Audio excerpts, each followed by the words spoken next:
Wala raw pagtatakpan sa flood control scandal ang Blue Ribbon Committee sa pamumuno ng bagong talagang chairman nitong Senator Erwin Tulfo. Anya, lahat ng senador ay miyembro na raw ng komite at pwedeng magtanong kahit pa raw magsawa sila. Narito muli ang aking report.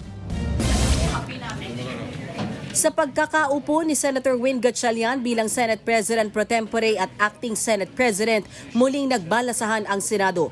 Pamumunuan na ni Senator Erwin Tulfo ang makapangyarihang Blue Ribbon Committee.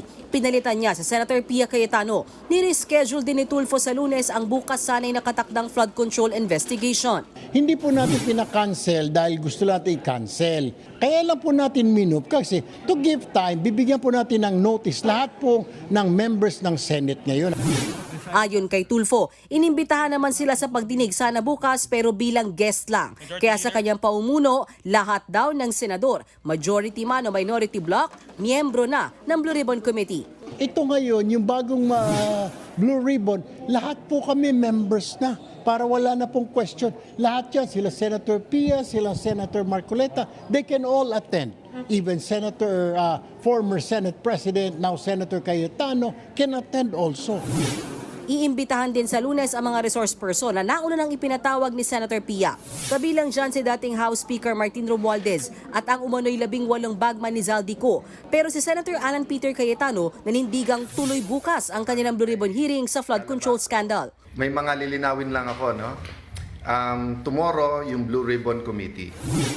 Si Senator Rodante Marcoleta naman na kasama ni Cayetano sa Facebook Live, may patutsada. Huwag po kayong kukurap.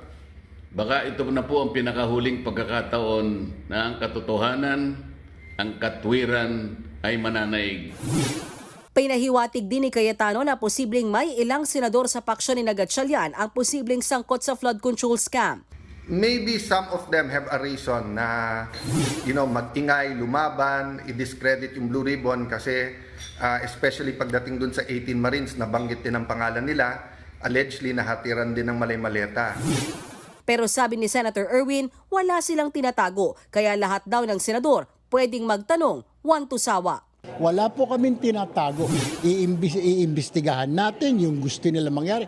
Sumama po kayong 10 sa Lunes, magtanong kayo hanggang gusto niyo po. Manawa kayo magtanong. I know Senator Marcoleta is gigil na gigil to ask questions at dahil member kayo, makapagtatanong at makapagboto pa sila. Paano kung ituloy ni Cayetano ang pagdinig bukas? Ayon kay Tulfo, na-inform na nila ang mga resource person na sa Lunes na ang hearing.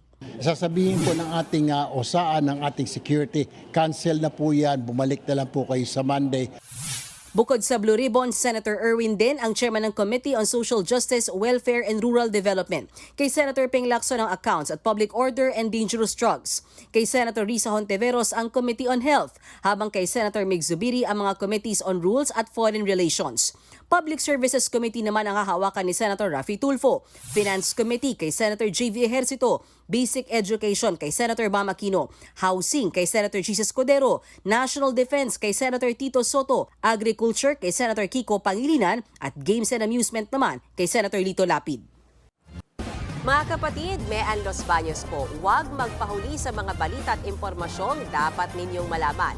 Para sa mas malawak na balitaan at diskusyon, mag-follow at mag-subscribe na sa social media pages ng News 5.